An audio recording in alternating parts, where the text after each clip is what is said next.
जैसा कि हम जानते हैं कि साहिवाल नस्ल जो है वो पूरी दुनिया में जो है वो मशहूर है। उसके बहुत सारे ख़्वाइश जिसकी वजह से वो दुनिया में जो है वो मानी जाती है क्योंकि ये ख़ित्ता जहाँ रावी और सतलुज के दरमियान का जो इलाका है यहीं पर जो है ये पाई जाती है और कुदरत ने इसीलिए शायद इसको इस इलाके में पैदा किया क्योंकि यहाँ का मौसम और यहाँ का जो है माहौल जो है इसके लिए बेहतर है। इस बारे में हम मज़ीद जानते हैं मेरे साथ डॉक्टर जो है उसामा मौजूद हैं, वेटरनरी डॉक्टर हैं और बड़ी गहरी नज़र रखते हैं वो साहिवाल नस्ल की गाय के ऊपर। उनके पास पूरा एक नॉलेज का एक हम कह लें कि अकठ हुआ है जो कि वो हमें बताएँगे। हम उनसे पूछेंगे कि क्या-क्या ख़्वाहिश है, क्या कहेंगे जी साहिवाल नस्ल के बारे में आप? ये कहा जाता है कि चंगी गां साईं दा नां। जो भी फार्मर, हमारा मवेशी पाल किसान, उसके पास अगर अच्छी नस्ल का जानवर मवेशी मौजूद है, तो वो उसके खानदानी वकार का भी बायस बनता है और उसके इलाके की पहचान भी उसके उसी जानवर के नाम से होती है। साहिवाल नस्ल की गाय की बात करें तो इसे रेड गोल्ड ऑफ पाकिस्तान कहा जाता है। ये लाल सोना है। जिस तरह सोने की वैल्यू है दिन ब दिन बढ़ती चली जा रही है कदर उसकी, इसी तरह जो साहिवाल नस्ल की गाय है जिसके पास है, वो उसके पास समझे एक अनमोल खजाना है। पाकिस्तान में साहिवाल, हमारा जो इलाका है, हमारा जो जिला साहिवाल, उकाड़ा, पाकपतन, फैसलाबाद, ये इस नस्ल का मस्कन है। यहाँ से ही ये नस्ल दुनिया भर में गई है, कीनिया गई, भारत गई, ऑस्ट्रेलिया गई। उन इलाकों में जाकर इस नस्ल ने अपनी खूबियों की वजह से, अपने ख्वास की वजह से जो है वो झंडे गाड़ दिए। पाकिस्तान का साहिवाल का नाम इसी नस्ल की वजह से है। अगर इसके ख्वास की बात करें तो ये डुअल पर्पस जानवर है, यानी इसमें दो खूबियां हैं। एक तो दूध देने की सलाहियत रखता है, दूसरा गोश्त की पैदावार के हवाले से इसका कोई सानी नहीं है। अगर दूध की बात करें तो ये नस्ल जो है ये 10 से 15 लीटर दूध देने की सलाहियत रखती है। अगर फार्मर जो है सियाना है, समझदार है, डेयरी फार्मिंग की सूझबूझ रखता है, तो अच्छी अगर खुराक देता है, अच्छा माहौल देता है, तो ये नस्ल उसे 20 लीटर तक दूध दे सकती है, जिसमें 4 से 5% जो है फैट या चिकनाई होगी। अगर इसके दीगर ख्वास की बात करें तो सबसे इसकी जो नुमायां खसूसियत जो हमें जानवर देख के नजर आती है, इसका लाल गोरा रंग, सुर्खी माइल भूरा रंग कहा जाता है। वो इस नस्ल की नुमायां खसूसियत है, नुमायां खूबी है। अगर दूसरे ख्वास की बात करें तो इसके लंबे कदरे, लंबे और लटकते हुए नीचे को कान, उसके बाद इसकी गर्दन के नीचे एक भारी झालर है। जब जानवर चलता है तो फिर वो झालर जब लहलहाती है तो वो उस जानवर की खूबसूरती को चार चांद लगा देती है। इसकी कोहान जो है, भारी कोहान। इसके अलावा इसकी अगर जिल्द की बात करें तो मजबूत लेकिन ढीली ढाली जिल्द है। ढीली ढाली जिल्द होने की वजह से ये अपने ऊपर मक्खियों को जो है वो बैठने नहीं देती, जो कि बीमारी को एक जानवर से दूसरे जानवर में फैलाने का बाइस बनती है। ये नस्ल जो है हीट टॉलरेंट है। ये गर्मी को बर्दाश्त करने की सलाहियत रखती है। अगर सख्त मौसम है, सख्त इलाके में भी ये रह के अपने मालिक को जो है दूध से जो है वो कहते, पंजाबी के अंदर ना, रजा सकती है। इसके अलावा दूसरे ख्वास की बात करें तो इसकी लंबी गुच्छेदार दुम, नीचे तक लटकती हुई लंबी गुच्छेदार जो है इसकी दुम है। उसके अलावा इसका आप हवाना देखें, कदरे कुशादा हवाना है, नरम इसके थन है, यानी चवाई में आपको दूध होते वक्त आपको किसी किस्म का कोई मसला नहीं होगा। ऐसे ही लगेगा जैसे आप जो है ना नीचे बैठ गए हैं और एक दूध की जो है वो एक आबशार या नहर चल पड़ी है और आपकी जो गड़वियां हैं वो भरती चली जा रही हैं। अच्छा ये मुझे बताइएगा कि आप आगे बता रहे थे ये इस बीमारियों के खिलाफ जो है इसका जो है बहुत ज़्यादा मुदाफ़अत पाई जाती है बनिस्बत दूसरी जो ब्रीड्स हैं उनमें। उसके बारे में क्या बताएँगे मुझे? अगर हम जो हमारी जो इम्पोर्टेड ब्रीड्स हैं, ऑस्ट्रेलियन है, अमेरिकन है, उनकी बात करें या क्रॉस ब्रेड्स है हमारी, उनकी बात करें, तो पाकिस्तान में मौसम जो है आपको पता है कि सर्दी में शदीद सर्द और गर्मी में शदीद गर्म। तो इस मौसम में उनका रहना जो है ना ऐसे ही है कि आप उन्हें मम्मी डैडी माहौल देंगे तो तब ही वो आपको पैदावार दे सकेंगी। लेकिन ये नस्ल जो है, इसको अल्लाह ताला ने कुदरती तौर पे ये सलाहियत दी है कि ये बीमारियों के खिलाफ लड़ने की ताकत रखती है। चिच्चड़ जो है, आज से पहले हम पुराने वक्तों में जो था इतनी बीमारी नहीं थी। अब जिनके पास क्रॉस नस्ल की गाय है, ऑस्ट्रेलियन गाय है, एक चिच्चड़ उनके लिए जो है ना वो मौत का बायस बन जाता है। लेकिन ये जानवर, इसको चिच्चड़ लगे भी होंगे ना, तो ये इतनी ताकत रखती है कि ये उन चिच्चड़ों के खिलाफ लड़ सकती है, तो और अच्छी पैदावार हमें जो है वो दे सकती है। अच्छा, ये और थोड़ा-सा इस चीज़ पे भी रोशनी डालिएगा कि इसके जो है हम देख रहे हैं कि हुकूमत भी है और लोग भी जो है इसको अब काफ़ी तरजीह दे रहे हैं बनिस्बत पहले के। और हमने ये भी देखा है साथ-साथ कि ये जो जहाँ पर जो हम देख रहे हैं कि भारत में भी इसकी बड़ी जो है हुँ। ना माना जाता है। लेकिन वो कुछ शायद अपने नस्ल का वो ज़िक्र करते हैं कि वो हमारी नस्ल है। लेकिन आप इस बारे में क्या कहेंगे? क्योंकि ये भारत भी जा चुकी है, भारत भी लेके जाया जा चुका है इसको और वो पूरी दुनिया में इसको बेच भी रहे हैं। भारत की बात करें तो वो लाल रंग की उनके पास गाय है, लेकिन वो ये ज़ाहिर करते हैं कि ये असल साहीवाल है। लेकिन मैं बताना चाहूँगा आपके चैनल के तवज्जुह से कि अगर सही असल साहीवाल नस्ल की गाय जो है, वो आपको साहीवाल, पाकपतन, उकाड़ा, फैसलाबाद इन इलाकों में मिलेगी। और अगर आप चाहते हैं इस गाय को करीब से देखना चाहते हैं, अगर हमारे कोई व्यूअर्स हैं, हमारे ऐसे लोग जो इस बिज़नेस में आना चाहते हैं, इस गाय को रखना चाहते हैं, तो वो सबसे पहले तो जाएँ जहांगीराबाद फार्म है हमारा, तहकीकाती फार्म है, कच्चा खूह खानेवाल के करीब, आप वहाँ जाएँ, तो आपको इंशाल्लाह ये जानवर देख के, इनकी खूबसूरती देख के आपको अंदाज़ा होगा कि अल्लाह ने वाक़ई इस नस्ल को बनाया है इसी खित्ते के लिए, हमारे फार्मर्स के लिए, जो मेहनती हैं, जफ़ाकश हैं, जो एक तरफ तो मिट्टी जो है इससे सोना निकालते हैं, दूसरा इन नस्लों को सँभाल कर जो है अपने बच्चों का ना सिर्फ रोज़ी-रोटी चलाते हैं, बल्कि मुल्क की मईशत में भी खातिर-ख्वाह जो है वो किरदार अदा करते हैं। दूसरा इदारा हमारा बहादुर नगर उकाड़ा में है, रिसर्च सेंटर है, वो भी तहकीकाती इदारा है, वो भी इस गाय की, इस नस्ल की तरवीज के लिए काम कर रहा है। और 2004 में झंग में एक इदारा कायम किया गया जिसका नाम रखा गया regional centre for conservation of Sahiwal cattle, वो भी इस पे काम कर रहा है। अच्छी नस्ल के जो है प्रूवन बुल्स के जो सीमन है, अगर इसके पास साहिवाल नस्ल की हीफर्स हैं, हमारा तरक्की पसंद फार्मर है, प्रोग्रेसिव ब्रीडर है, तो उसको वो फराहम किए जा रहे हैं।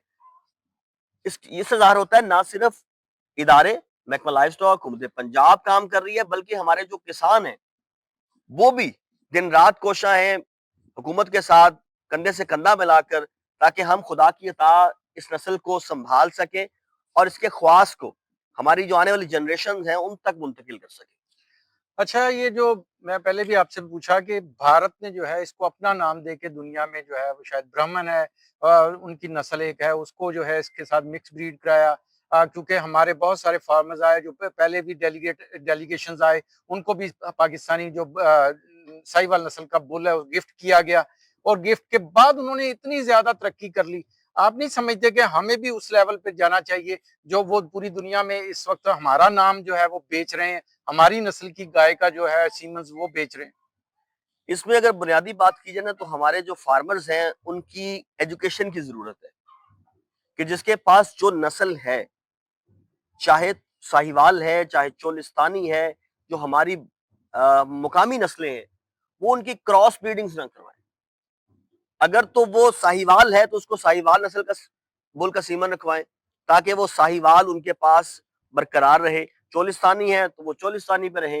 हाँ, अगर कोई ऐसी नस्ल उनके पास मौजूद है जिसके ख्वास क्लियर नहीं है और वो ना तो साहिवाल के करीब है, ना चोलिस्तानी के करीब है, देसी हमारी गाय है, उसको वो कर सकते हैं कि उसको वो क्रॉस ब्रीडिंग की तरफ ले जाएं, उसे ऑस्ट्रेलियन या अमेरिकन जो है उस नस्ल का सीमन रखवा के तो अपनी क्रॉस ब्रीड बना ले, जिससे उनकी पैदावार बढ़ जाएगी, या उसे फिर साहिवाल की जानब ले जाए। एक तरफ रहें, अपनी नस्लों का भी ख्याल रखें, लेकिन लोगों के पीछे लग के नाम नेहाद जो हमारे बाज़ औक़ात प्रैक्टिशनर्स होते होते हैं, वो अपने लालच के लिए नस्ल साहिवाल है तो पैसे लेने के लिए वो उसे फ्रीजन का जो इम्पोर्टेड का जो है वो सीमन रख देते हैं। उनको तो प्रॉफिट मिल गया, उन्होंने अपना काम कर लिया, लेकिन उस फार्मर की उस नस्ल को खराब कर दिया। वो लामहल्ला नुकसान हमारे पाकिस्तान का है। डॉक्टर साहब बड़ी तफ़सील से बता रहे हैं, लेकिन अगर थोड़ी-सी बात करें इस खित्ते की और इस नस्ल की, तो हमें जो है सदियों से जो है ये नस्ल मौजूद है इस खित्ते में। जिसकी वजह ये है कि इसमें क़ुव्वत मुदाफ़अत इतनी ज़्यादा पाई जाती है कि ये अभी तक मदूम भी नहीं हो सकी।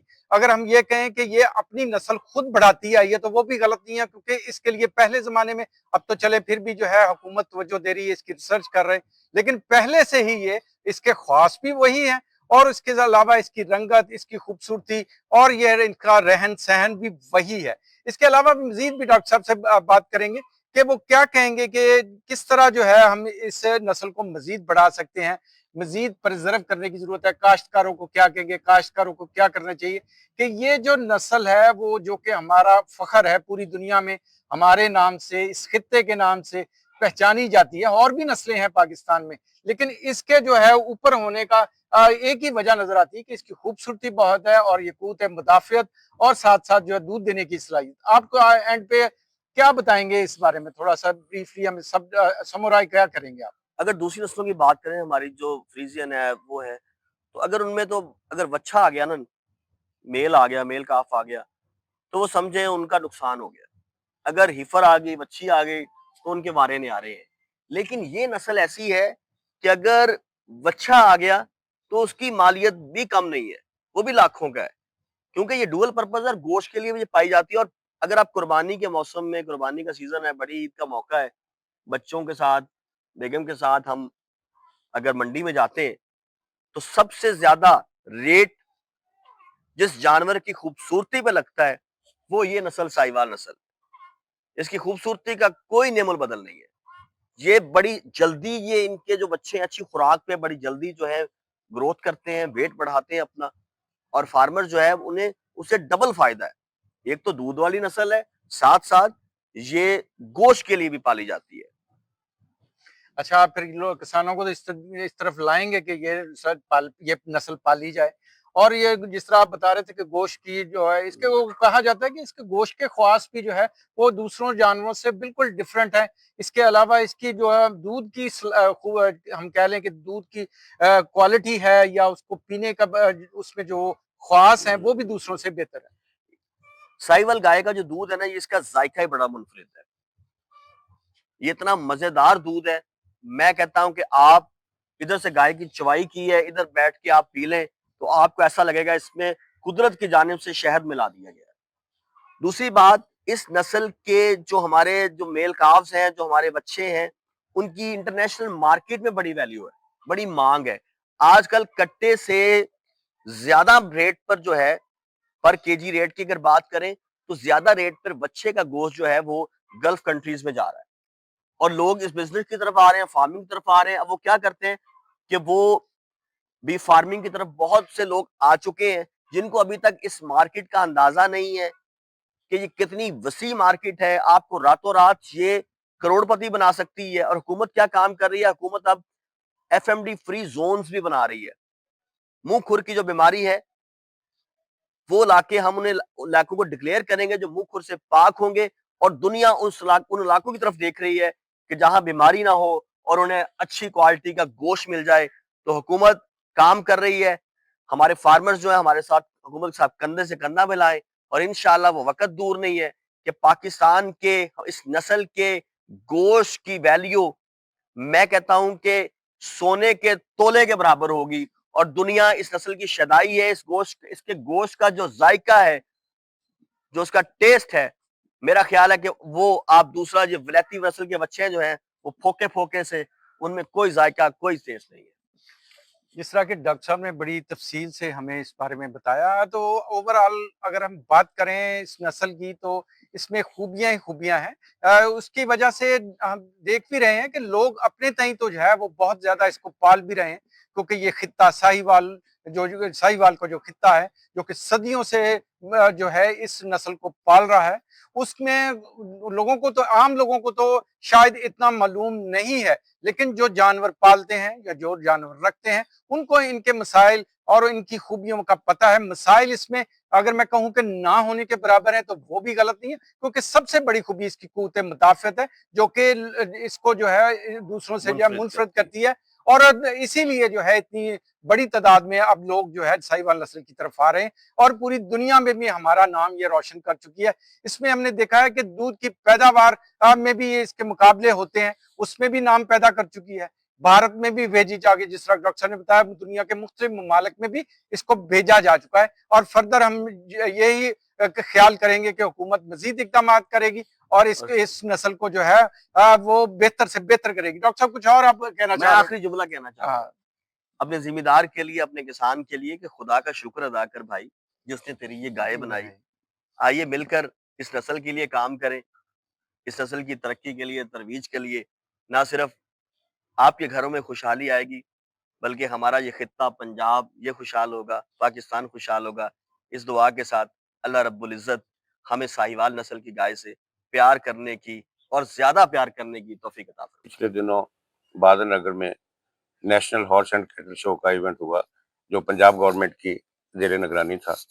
उसमें हमने भी पार्टिसिपेट किया और अल्हम्दुलिल्लाह अल्लाह पाक ने बहुत सारी इज़्ज़तों से नवाज़ा और मैं अल्लाह ताला का जितना भी शुक्र अदा करूँ कम है कि मेरी उम्र भर की जो मेहनत थी, अल्लाह पाक ने उसको वक़्त लगाया। जी, आप बताइएगा कि कब से शौक है आपको और ये शौक जो है आपके जब बता रहे थे कि जो है वो गाय भी आपकी मुख्तलिफ मुल्कों में भी गई है। इस बारे में तफ़सील से बताइएगा ज़रा? जी मैंने शुरू तो किया था 1996 में, तो फिर आहिस्ता-आहिस्ता शौक बढ़ता रहा, उसमें बेहतरी आती रही। तो मैंने बुनियादी तौर पे जो पसंद की थी वो साहिवाल ब्रीडिंग की लाइन पसंद की थी और मैं through out of my career मैं ब्रीडर ही रहा हूँ, गवाला नहीं बना।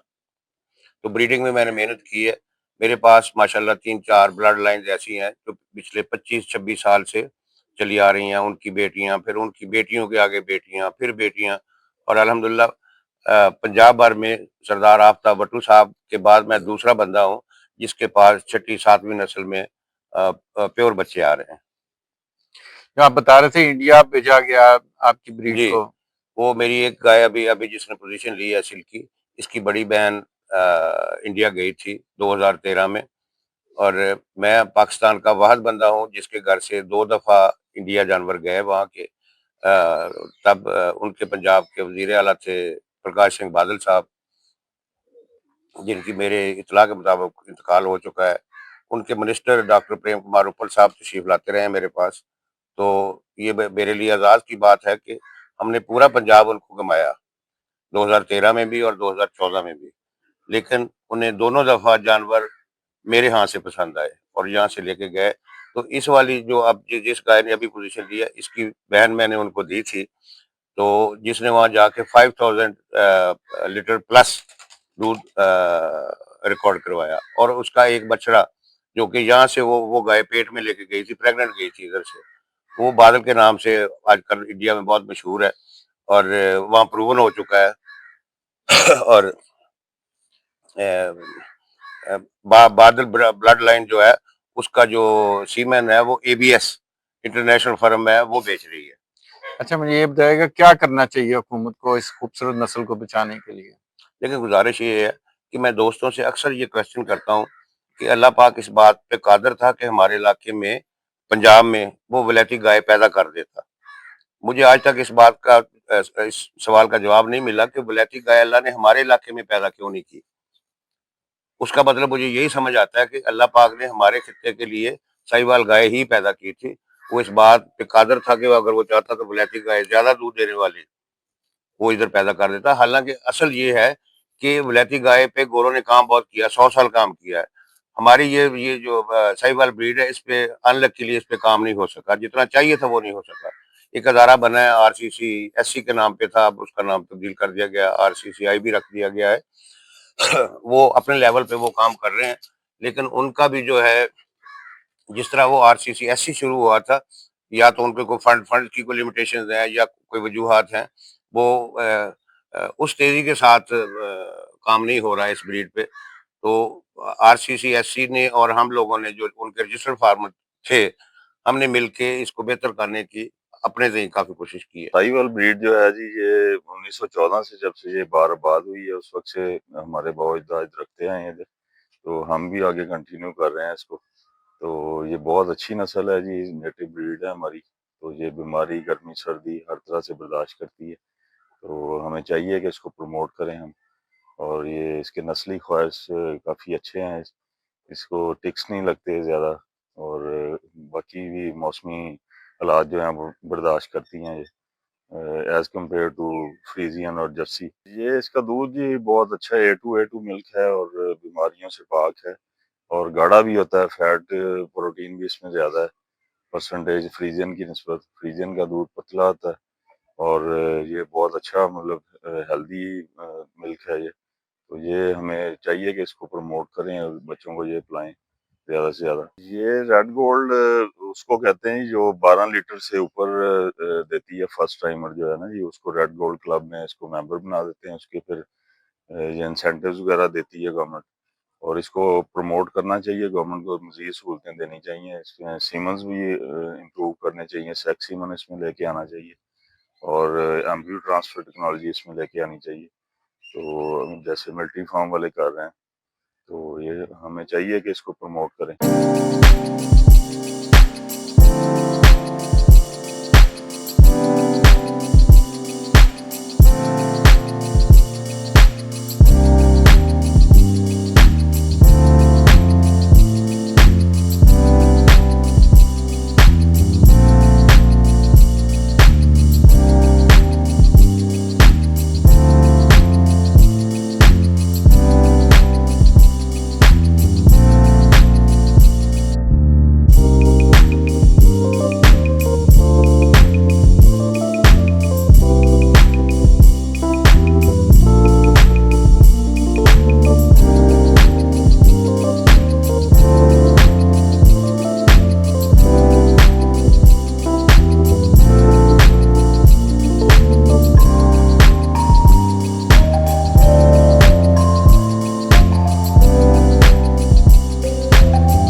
अस्सलाम वालेकुम, मैं हूं मोहम्मद अजीम शहजाद और आप देख रहे हैं आज़ाद डिजिटल। नाज़रीन, बेसबॉल जो खेल है वो दुनिया भर में मकबूलियत हासिल करता जा रहा है। यही वजह है कि पाकिस्तान में भी बैट बनाने वाली जो कारखाने हैं वो भी शुरू हो रहे हैं। आलमी सतह के मुकाबले में जो पाकिस्तान में बेसबॉल का बैट तैयार किया जाता है वो दुनिया के दूसरे ममालिक के मुकाबले में काफ़ी सस्ता भी है। यही वजह है कि पाकिस्तान के अंदर भी जो है वो बेसबॉल खेल जो है उसका रुझान शुरू हो रहा है। मैं इस वक्त सियालकोट में बेसबॉल बैट बनाने वाले कारखाने में मौजूद हूँ। आज हम आपको बताएंगे कि बेसबॉल का जो बल्ला है वो कौन कौन सी लकड़ी से तैयार किया जाता है और किन किन मराहल से गुजरकर जो प्लेयर के हाथ में बेसबॉल का जो बल्ला है वो पहुंचता है। तो आइए चलते हैं कारखाने के अंदर।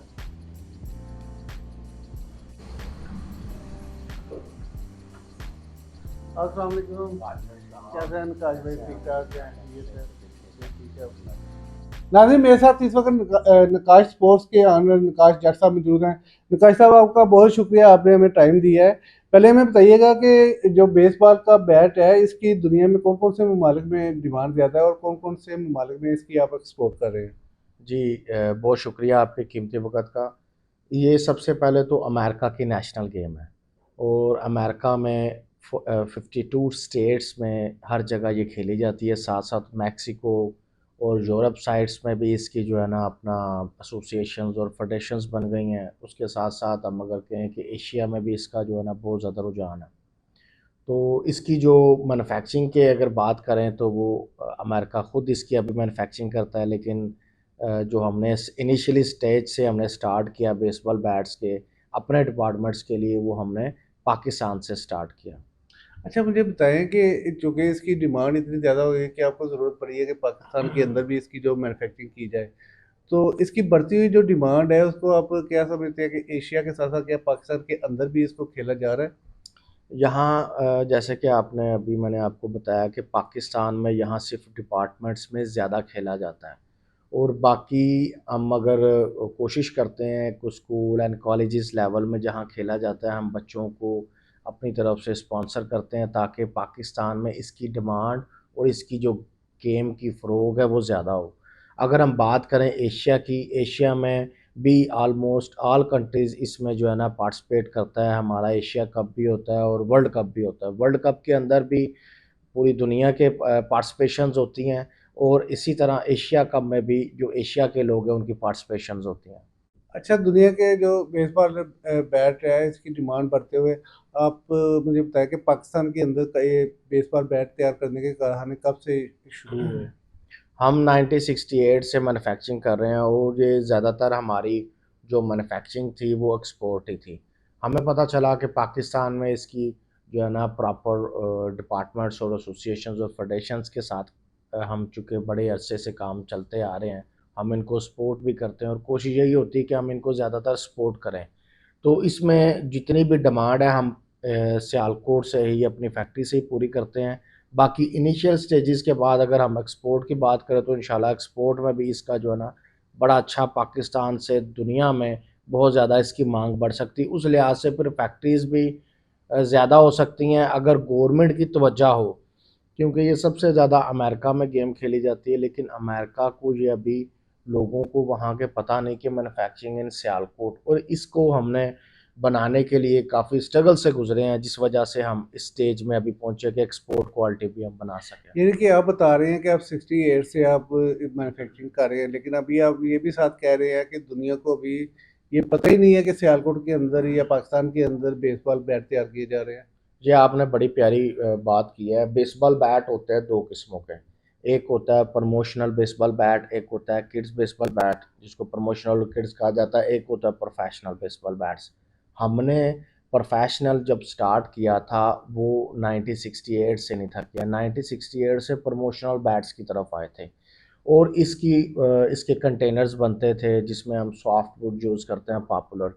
जो हार्डवुड की जो प्रोफेशनल बैट की बात करें उसकी अभी डिमांड बहुत ज़्यादा दुनिया में, लेकिन दुनिया को अभी पता नहीं है कि ये पाकिस्तान मैन्युफैक्चरिंग करता है। इसलिए मैंने कह रहा हूँ कि हमारी जो दुनिया को बाबर करवाना बहुत ज़रूरी है कि पाकिस्तान मैन्युफैक्चरिंग करता है। इससे दुनिया को जब ये पता होगा तो डेफिनेटली एक्सपोर्ट हमारी यहाँ से बढ़ेगी। इसमें बताते चलें जब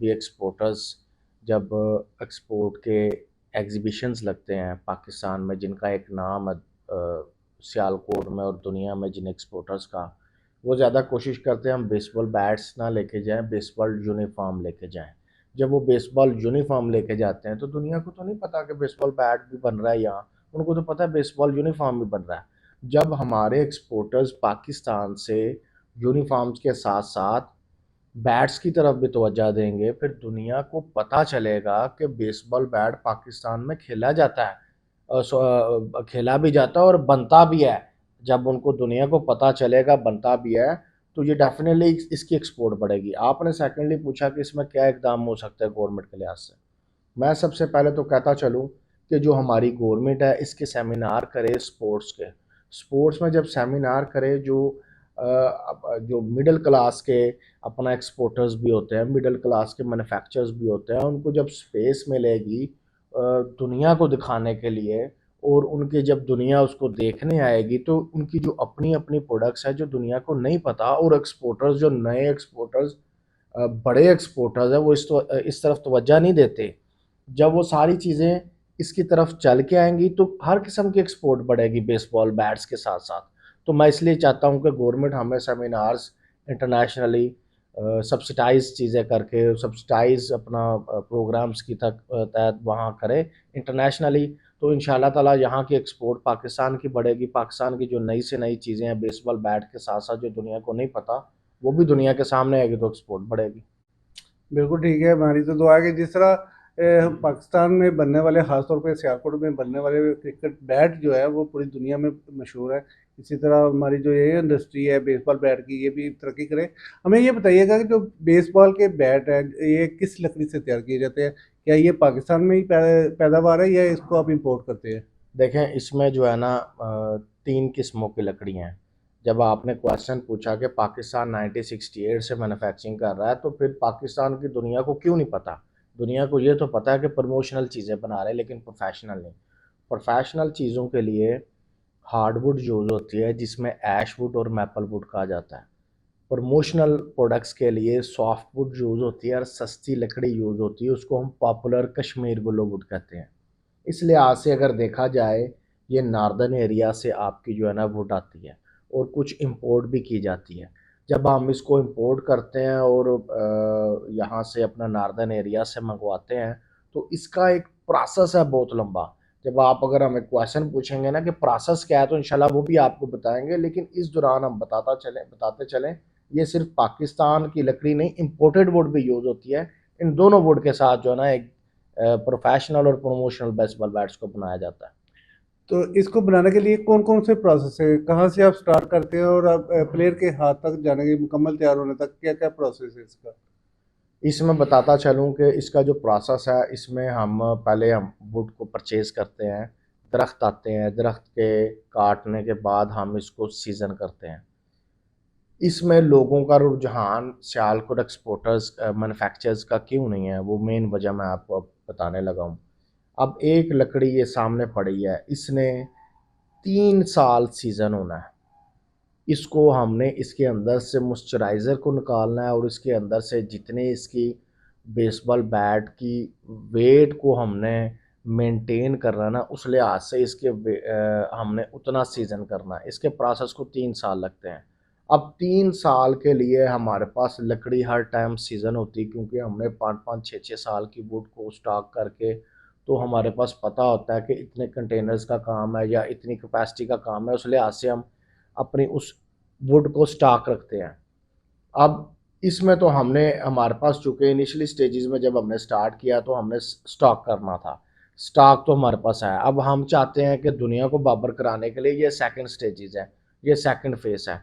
तो इसमें यही आएगा कि हम इसकी स्टॉक करें, इसके स्टॉक करने के बाद इसकी जब मैन्युफैक्चरिंग की जाती है, इसको बड़ी हुनरमंदी से कारीगर इसके डिफरेंट मॉडल्स बनाता है, जिसमें 271, 241, 110 model, one handed training bat, fungo baseball bat, two handed training bat, flat paddle bat, gloves, mallet. इसमें तकरीबन 125 आर्टिकल्स हैं एक बेसबॉल बैट में। हमने आज से स्टार्ट करके तो आज से सारी ये इंफॉर्मेशंस नहीं अपने पास रख ली। एक एक सैंपल को पास करने के लिए हम हज़ारों डॉलर्स हमारे लगे हैं बाहर सैंपल पास करने के लिए। पहले सैंपल्स भेजते हैं, फिर एक दफ़ा, 2 दफ़ा, 3 दफ़ा, 10 दफ़ा जाके उसको सैंपल के ऊपर जब हम पूरा उतरते हैं, फिर उसकी स्पेसिफिकेशन हैंडल से लेके बैरल तक उसकी स्पेसिफिकेशन की जाती है, उसका वेट किया जाता है। जब तक इसका वेट पूरा ना हो, अगर ये सोने का बेसबॉल बैट भी होगा ना, गोल्ड का, तो वो भी बेकार है। इसका वेट करना, इसके स्पेसिफिकेशन पूरे करना, इसके मॉडल्स की इंस्पेक्शन करके इसके इसके अंदर से मॉइस्चराइज़र निकालना और इसकी हार्डनेस को मुकम्मल करने के लिए हम इसको जब प्रेस करते हैं तो ये सारी चीज़ें एक प्रोसेस के थ्रू चलती हैं। अगर हमने 1968 से ये मैन्युफैक्चरिंग स्टार्ट की, मेरे वालिद साहब और दादा अब्बू ने, उनके इल्म से हम यहाँ तक पहुँचे। तीसरी जनरेशन को आके पता चला, 2 जनरेशनें ये बनाती थी, लेकिन तीसरी जनरेशन को आके ये पता चला हमें कि जो बेसबॉल बैट है उसकी असल प्रोफेशनल प्लेयर्स की डिमांड क्या है, प्रोफेशनल प्लेयर्स की जो मॉडल्स की डिमांड क्या है, हमें अभी तक नहीं था पता चल रहा। लेकिन थर्ड जनरेशन ने आके, निकाश स्पोर्ट्स से पहले हमारे वाला साहब जवेद स्पोर्ट्स में ये सारी चीज़ें एक जंक्शन है, तो इसका मकसद ही यही था कि हम थ्रू चैनल इसको समझते जाएं। आज अल्हम्दुलिल्लाह हमें कोई भी अमेरिका के बेसबॉल बैट का कंपैरिजन किया जाए, इंटरनेशनली एक ब्लॉगर था बहुत बड़ा दुनिया का, उसने दुनिया के 15 बेसबॉल बैट्स जो है ना निकाले, खरीदे, और 15 बेसबॉल बैट्स का उसने कहा कि एग्ज़ाम करते हैं। जब उसने एग्ज़ाम किया तो वो हमारा अल्हम्दुलिल्लाह, मुझे पाकिस्तानी होने के नाते प्राउड फील करता हूँ कि तीसरे नंबर पे बेसबॉल बैट हमारा पाकिस्तान का आया। दुनिया के 15 बड़े बेसबॉल बैट्स में तीसरे नंबर में पाकिस्तान का बेसबॉल बैट्स है। ये हमारे लिए बड़ी ऑनर की बात है। दुनिया में इसकी जो आलमी मंडी है उसमें इसकी कीमत क्या है, और पाकिस्तान में जो बेसबॉल का बैट तैयार हो रहा है इसकी जो कास्ट है वो कितने में पड़ती है? ये अल्हम्दुलिल्लाह very proudly to announce that कि अमेरिका में जो बेसबॉल बैट है उसकी कास्ट जो 35,000 से स्टार्ट होके 1.5 लाख तक जाती है पाकिस्तानी PKR रुपीज़ में। और इसी तरह पूरी दुनिया में जब अमेरिका इसको सेल करता है तो इसकी कास्ट इंक्लूडिंग फ्रेट इंक्रीज़ हो जाती है, 5-10,000 और एक्स्ट्रा चार्जेस पड़ जाते हैं। जब से पाकिस्तान में हमने इसको मैन्युफैक्चरिंग स्टार्ट किया है, अल्हम्दुलिल्लाह हम इसको प्राउडली अनाउंस करते हैं कि पाकिस्तानी 3500 रुपये से 3500 रुपीज़ से स्टार्ट करके इतना ज़्यादा फ़र्क है। जी जी अल्हम्दुलिल्लाह। और इसको हम 7000 तक मोस्टली जो सबसे एक्सपेंसिव बैट है 7000 रुपीज़ तक लेके जाते हैं। और अगर हम इसको दुनिया में किसी जगह भी सेल करना चाहते हैं तो उसका जस्ट एयर फ्रेट एक बेसबॉल बैट के ऊपर 3000 पे एयर फ्रेट चार्ज करेगा। बेशक अगर अमेरिका में जाता है तो इससे ज़्यादा नहीं होगा, इससे कम नहीं होगा। पूरी दुनिया में एस्टिमेटेड 3000 कास्ट होना, यानी कि 3500 में 3000 कास्ट किया तो 6500, और 7000 में अगर 3000 कास्ट किया तो 10000। तो इस लिहाज से हमारा जो सबसे एक्सपेंसिव बैट है 10,000 का इंक्लूडिंग एयर फ्रेट, ये उसके डोर स्टेप में होगा। तो ये एक बहुत ज़्यादा डिफरेंस है। अगर एक्सपोर्टर्स जो है ना इस तरफ रुझान करते हैं, वो अपना रुझान करते हैं कि हम इसको अपनी प्रोडक्ट्स के अंदर ऐड करें। बेसबॉल बॉल यूनिफॉर्म तो बना रहे हैं, बेसबॉल बैट्स को अगर वो ऐड करते हैं तो मैं समझता हूँ कि पाकिस्तान में बहुत ज़्यादा एक्सपोर्ट बढ़ सकती है। बहुत शुक्रिया। हमें हमारे नाज़रीन भी चाहेंगे कि हमें फैक्ट्री का विज़िट भी करवाएं और इसके जो मराहल हैं, जिस मराहल से ये निकल के तैयार होता है, वो भी ज़रा हमें दिखाइएगा। जी थैंक यू सो मच चलिए। प्लीज़। ये जो आप वुड देख रहे हैं ना, ये हमने पहले बेसबॉल बैट को मशीन से कटाई करके यहाँ लेके इसको सीज़न कर रहे हैं। अब ये देख सकते हैं कि यहाँ अगर बेसबॉल बैट आप देख रहे हैं, इसमें से जो बेसबॉल बैट है ना, अगर 100% उसकी कटाई करते हैं तो उसमें से सिर्फ 30% प्रोफेशनल बेसबॉल बैट निकलता है। एक लकड़ी का पूरा ट्रक आता है, उस लकड़ी के ट्रक के अंदर से सिर्फ 30% यूज़ बेसबॉल बैट हो सकता है। फिर उसके बाद हम कटाई करने की इसकी इंस्पेक्शन करते हैं ना, तो 10 से 15% इसका सिर्फ जो है ना खेलने के काबिल होता है और बाकी सारा प्रमोशनल में इस्तेमाल होता है। ये जो प्रोसेस, ये जो जा रहा है, ये अब लकड़ी सुखाने का प्रोसेस चल रहा है। ये लकड़ी सुखाने का ठीक प्रोसेस है, इसके बाद जो कटाई की तरफ जाता है। जी चले बिल्कुल। अभी वो भी देखते हैं। नाज़रीन आ रहा है जहाँ पे लकड़ी की जो है कटाई की जा रही है। जी दिखाई भाई, ये क्या प्रोसेस किया जा रहा है? ये लकड़ी की मशीन में कटाई करके इसकी साइजिंग की जा रही है इसका। इसके बाद बाद आपको मैं अंदर लेके जाता हूँ। बाद वाला जो प्रोसेस था वो हमने बाहर आपको दिखाया कि किस तरह इसकी मशीन की कटाई के बाद हम बाहर किया, इसको चक्के लगाए, चक्के लगाने के बाद यहाँ माल अंदर लेके आए।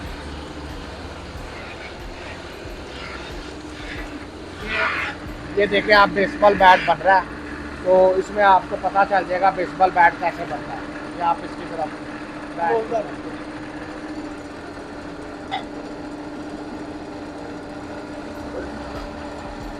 में बेस बैट तैयार कर रहे हैं जी। तो इसका क्या मरहला है, आप क्या क्या करते हैं, किस तरह इसको तैयार करते हैं? ये ऊपर नोब से लेके नीचे बैरल तक हम इसको अच्छी लकड़ से तैयार करते हैं। इसको बड़ा सही करके इसके 5-7 मॉडल होते हैं इसके।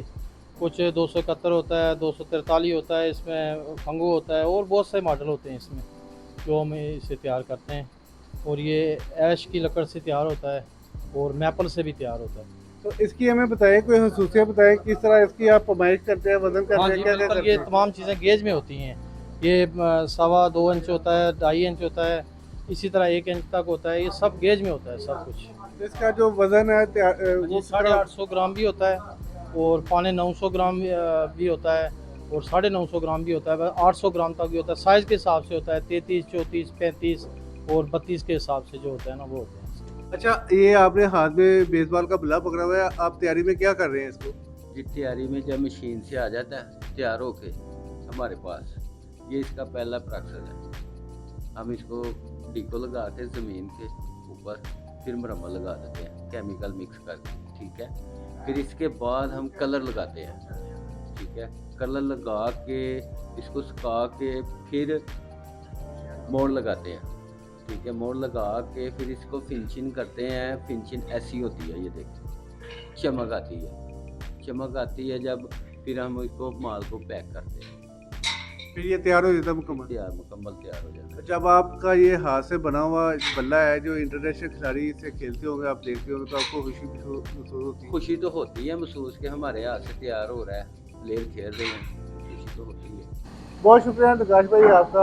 आपने हमारे नाज़रीन को बताया कि बेसबॉल का जो बल्ला है वो किस तरह से तैयार होता है, क्या इसकी सूरत है। जैसे कि नाज़रीन प्रकाश जाट ने हमें बताया है कि बेसबॉल की जो आलमी दुनिया में जो पाकिस्तान के जो मंडी है उसको फ़रोग़ देने के लिए पाकिस्तानी गवर्नमेंट को चाहिए कि इसके सेमिनार किए जाए। जिस तरह पाकिस्तान के क्रिकेट बैट पूरी दुनिया में पॉपुलर है कि हर कोई जानता है कि पाकिस्तान में बनने वाला, ख़ासतौर पर सियालकोट में बनने वाला जो क्रिकेट बैट है वो बहुत अच्छी क्वालिटी का है। इसी तरह जो बेसबॉल का बैट है वो भी जो खेलों की दुनिया में अपना नाम पैदा कर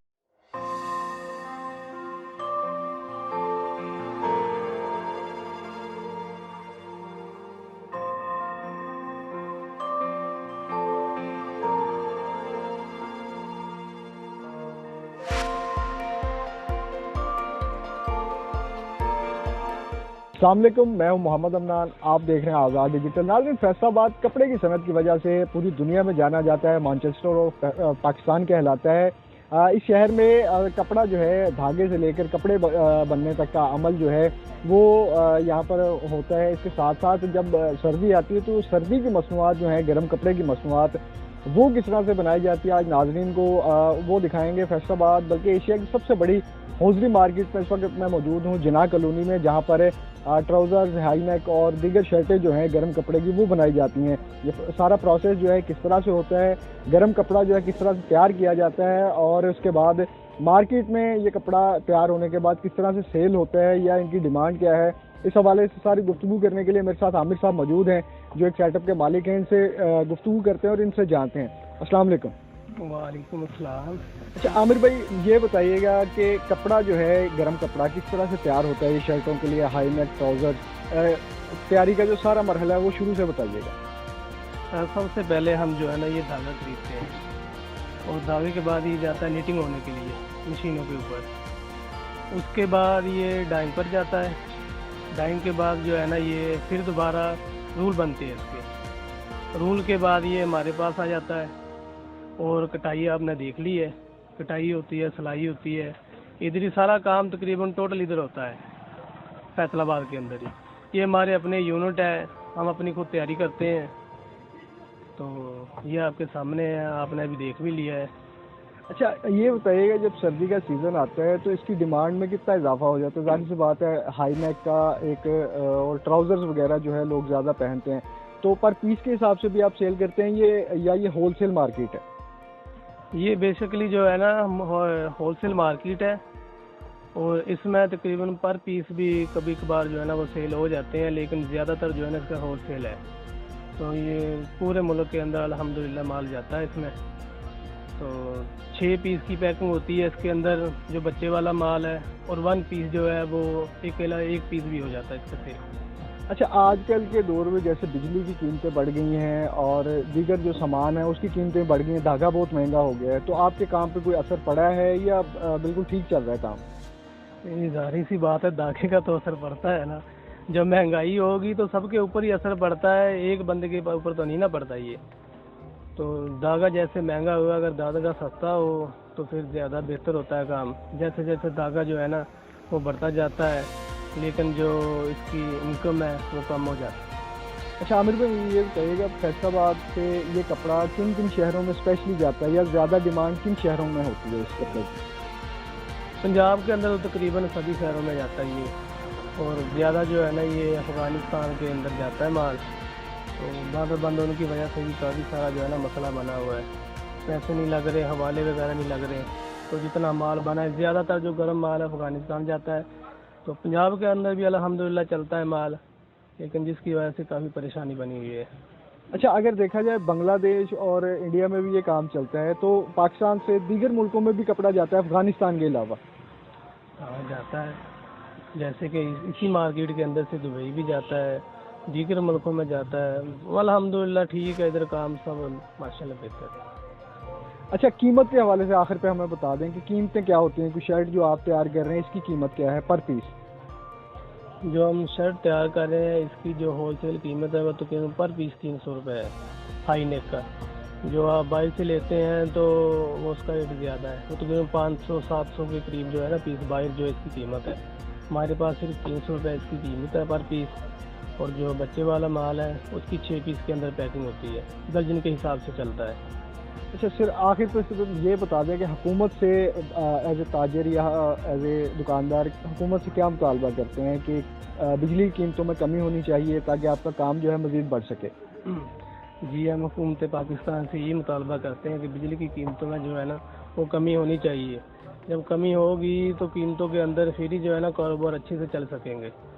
तो जैसे जैसे ये कीमतें बढ़ती जाती हैं कारोबार के ऊपर काफ़ी असर पड़ता है इस चीज़ का। जी नाज़रीन, धागे से गर्म कपड़ा या गर्म जो मसनूआत हैं वो बनने तक का अमल जो है आमिर साहब ने आपको बताया। यहाँ पर दीगर यूनिट्स पर भी आपको लेकर चलते हैं और दिखाते हैं कि कटिंग किस तरह से हो रही है और इसके बाद ये कपड़ा जो है प्रेस होकर मार्केट में तैयारी के मरहले तक जो है किस तरह से पहुँचता है और उसके बाद इसको सेल आउट किया जाता है। मेरे साथ रहिएगा, दीगर अहवाल भी आपको दिखाते हैं। नाज़रीन, एक सेटअप पर मौजूद है जहाँ पर कटिंग का काम जारी है। ये कपड़ा तैयार होने के बाद जो है सबसे पहले कटिंग के मरहले से गुजरता है और इसके हवाले से गुफ्तगू करने के लिए मोहम्मद अली साहब हमारे साथ मौजूद हैं जो मास्टर हैं इस काम के। सर, ये बताइएगा कि एक थान को तैयार करने में या काटने में कितना वक्त आपको दरकार होता है? तकरीबन 1.5 घंटा लग जाता है एक थान को काटने के लिए। उसके बाद ये सिलाई पे जाता है, फिर वापस आता है, पैकिंग मैन सीधा करता है, उसके बाद फिर ये प्रेस पे जाता है। अच्छा, इस साइज़ के हिसाब से कटिंग मतलब किस तरह से मेजर करते हैं? मतलब मुख्तलिफ साइज़ के कपड़े तैयार हो रहे होते हैं तो इसको किस तरह से मद्देनज़र रखते हैं या कितना ख्याल रखना पड़ता है इस चीज़ का? वो जब थान आता है तो उसकी फरमाइश करते हैं, फरमाइश के हिसाब से फिर उसकी कटिंग करते हैं कि इसका लार्ज साइज़ बनाना है या एक्सेल बनाना है या एम साइज़ बनाना है, तो वो फरमाइश की वजह से कर लेते हैं। अच्छा, और ये बताइएगा इस सीज़न में काम आपका बढ़ जाता है और कितना जो है आपका काम कितना ज़रूरी है इस सारे प्रोसेस में? इसमें क्योंकि मैंने काटना तो तकरीबन आगे 20-22 लोग ने काम करना, अगर मैंने नहीं किया तो वो भी 22 लोग फारग हैं। तो सीज़न के हिसाब से तो अच्छा होता है, जो सर्दी में होता है कोई सर्दी की वजह से काम स्लो हुआ है इस बार, और उससे ज़्यादा फ़र्क जो पड़ा है वो अफगानिस्तान का बॉर्डर बंद करने की वजह से पड़ा, वरना भी इधर बहुत रश होता है, हमें भी फिर रात तक काम करना पड़ता है। अभी अफगानिस्तान का बॉर्डर बंद होने की वजह से सिर्फ हम असर की ईज़ान या मगरब की ईज़ान तक काम करते हैं, उसके बाद फिर छुट्टी कर लेते हैं। अच्छा, एक थान की मजदूरी क्या होती है ये हमें बता दें। वो दर्जन पर पीस के हिसाब से होती है, ये गर्म माल की ये तकरीबन एक पीस की 8 रुपये की मजदूरी होती है। नाज़रीन, प्रेस पे इस वक्त हम मौजूद हैं जहाँ पर ये तमाम मसनूआत तैयार होकर फाइनल मरहले में प्रेस होने के लिए आती हैं। एक शहरी हमारे साथ मौजूद है जो यहाँ पर काम भी करते हैं, इनसे जानते हैं कि ये सारा प्रोसेस होने के बाद प्रेस जो है कितनी ज़रूरी है और ये मसनूआत जो है इसके बाद पैकिंग के मरहले में किस तरह से जाती हैं। अस्सलाम वालेकुम जी। वालेकुम अस्सलाम। अच्छा सर, ये बताइएगा जब ये सारा माल तैयार हो जाता है ओवरलॉक के बाद और सारे मरहले के बाद, तो आप लोगों का काम क्या होता है? किस तरह से ये सारे कपड़े को जो है तैयार करते हैं आप? बिस्मिल्लाहिर्रहमानिर्रहीम। हमारा काम प्रेस का, जो जितना मर्जी कीमती माल बना ले, जब प्रेस करते हैं फिर हुसन बनता है। जितना मर्जी लागत लगा ले, जब तक प्रेस नहीं होगा ना काम अच्छा नहीं होगा, पीस नहीं बनता। एक दूसरे नंबर से मजदूर मजदूरी करता, मालिक मजदूरी नहीं पूरी देते, तो बहुत ही कम ये रेट का मुतालबा करते हैं, वह हमारी बात ही नहीं सुनते। ऐसा वैसा हमें बचता नहीं, इतना कुछ मनाइए आ रहे, हमें कुछ नहीं देते मजदूरी। ये जो हम प्रेस का काम कर रहे हैं ना, तकरीबन सबसे आग का काम है, सबसे सख्त हमारा काम है, सबसे सख्त आग का काम है। सारी दिहाड़ी सड़ते रहते हैं, दिहाड़ी 1000-1200 की बनती, बड़ी औखी, बहुत ही औखी। अच्छा, ये बताइएगा पर पीस क्या मजदूरी मिलती है आपको और क्या मुतालबा हुकूमत से, क्या मुतालबा आपका? हुकूमत से ये मुतालबा, हमें रेट बहुत कम देते हैं, तकरीबन कम से कम 2 रुपये पीस देना चाहिए मजदूरी। ये हमें देते हैं 12 आने मजदूरी, 1 रुपया। बहुत बड़ा औखा माल है ना, उसका 1 रुपया देते हैं, जो उससे औखा है उसका बहुत ही कम का रेट देते हैं, रेट नहीं पूरे हमें देते। एक दूसरे नंबर पे ये है कि माल हल्के या सूतर निकम्मा लाते हैं, कह रहे भी अच्छा करो, प्रेस में अच्छा होगा। जब ये मटेरियल अच्छा लाएंगे फिर ही अच्छा होगा, मटेरियल में काम लाते, उसकी वजह से काफ़ी मसले बनते हैं इधर। अच्छा, एक आखिरी सवाल आपसे है कि मार्केट में काम के हवाले से काम की तेज़ी है इस वक्त या काम मतलब बिल्कुल मंदा चल रहा है? क्या क्या देखते हैं आप? काम की अल्हम्दुलिल्लाह तेज़ी होती थी, लेकिन उन्हें पता नहीं क्या इस माल को नज़र लग गई या क्या हुआ कि बहुत ही नॉर्मल काम होया। हर बंदा परेशान होया काम की वजह से, बहुत ज़्यादा। क्यों? सूतर चल जो उसका रेट बहुत हो जाता, आज हमने चीज़ ली है रुपए की, कल 2 रुपए की हुई होती, कोई समझ नहीं आती रेट की। और सूतर वालों में भी रेट बढ़ा देते हैं बहुत ज़्यादा। दुनिया भर में बसने वालों को मेरा सलाम। आप देख रहे हैं आज़ाद डिजिटल। हाफिज़ाबाद से मैं हूं मलक हामिद रज़ा। इस वक्त मेरे साथ हाफिज़ाबाद के एक बहुत बड़े आर्टिस्ट उस्ताद शफ़क़त अली जवेद मेरे साथ मौजूद हैं। अस्सलाम वालेकुम। वालेकुम सलाम। कैसे हैं आप? हमारे नाज़रीन को बताइए कि आपका सबसे जो मैंने मशहूर देखा चावल के दाने पे कलमा तैयबा, कायदे आज़म की तस्वीर और कौन कौन सी ऐसी चीज़ें हैं जो आपने बनाई हैं?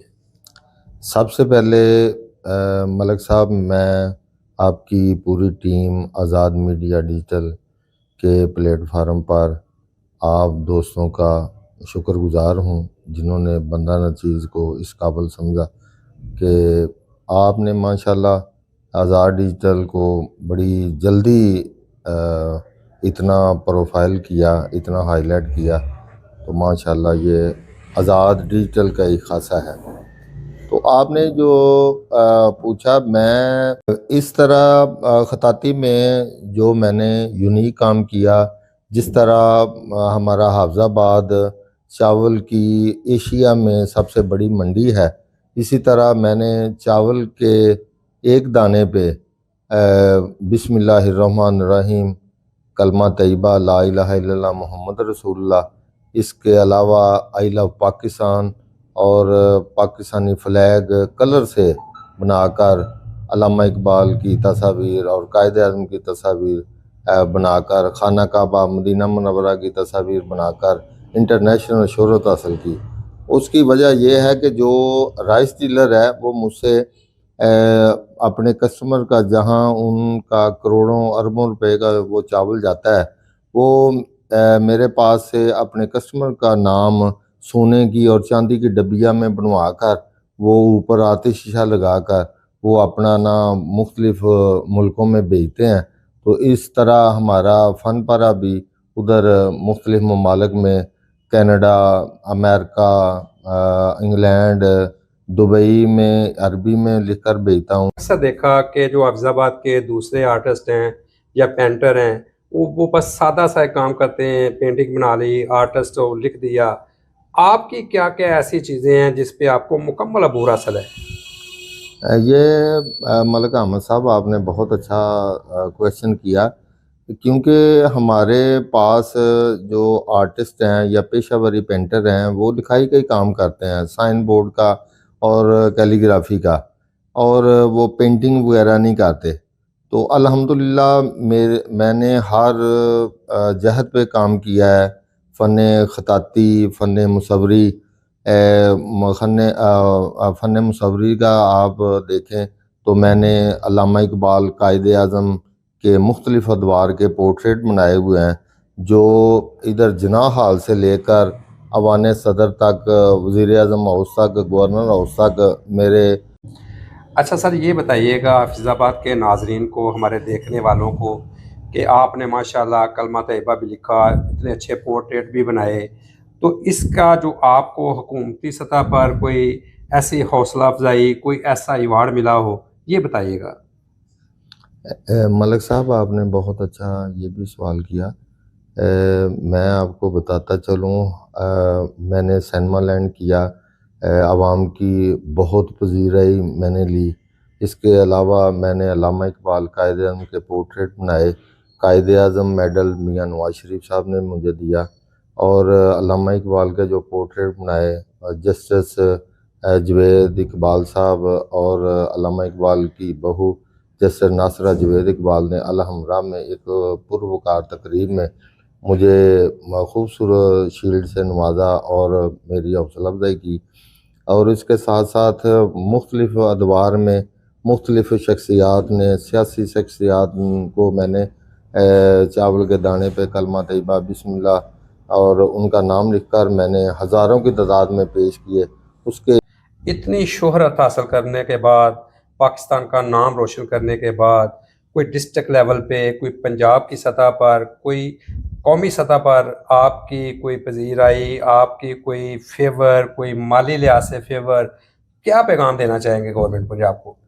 खसूसन सीएम पंजाब वज़ीर आला जो कि बड़े अच्छे काम कर रही हैं। मैं समझता हूँ जी कि हमारे जैसे इतने आला पाए के फनकार हैं, तो उन्हें हुकूमत को चाहिए कि उनके नाम से कोई आर्ट गैलरी बने, जहाँ सरकारी सतह पे उनके फ़न को यूटिलाइज़ करने के लिए, फ़न आगे मुंतकिल करने के लिए बच्चों के क्लासेस ली जाएं और हमारे जैसे आर्टिस्टों की सरपरस्ती करें, क्योंकि हमारा आर्ट जो है ना दुनिया भर में उधर यूटिलाइज़ हो और शोहरत पाकर और अपने शहर का और मुल्क का नाम रोशन हो।